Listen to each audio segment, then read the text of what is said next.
আতঙ্কে আপনাদের স্বাগত। কেমন আছেন আপনারা? আশা করছি ভালো আছেন, সুস্থ আছেন ও নিজের পরিবারের সাথে আছেন।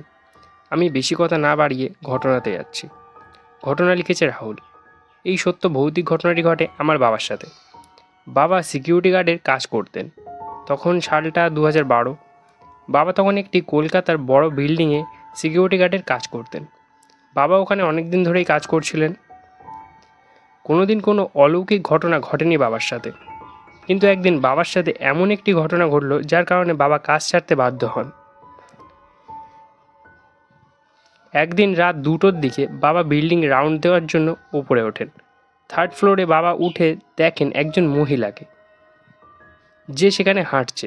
বাবা সেই মহিলাকে আগে কখনো দেখেননি। বাবা পিছন থেকে মহিলাকে ডাক দেন, কিন্তু মহিলার কানে যেন বাবার কোনো আওয়াজ পৌঁছলো না। বাবা তখন মহিলাকে পিছন থেকে ডাকতে ডাকতে তার অনেক কাছে চলে যান, প্রায় 2 হাত দূরে।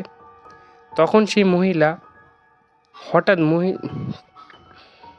প্রায় 2 হাত দূরে যখন সেই মহিলা, তখন হঠাৎ মহিলা তার মাথাটা 360 ডিগ্রি অ্যাঙ্গেলে পিছনে ঘুরিয়ে দেন।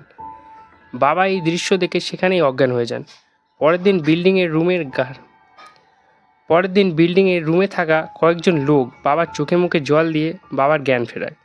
বাবার সাথে ঘটা ঘটনা তিনি কাউকে না বলে সেদিনই কাজ ছেড়ে দিয়েছিলেন।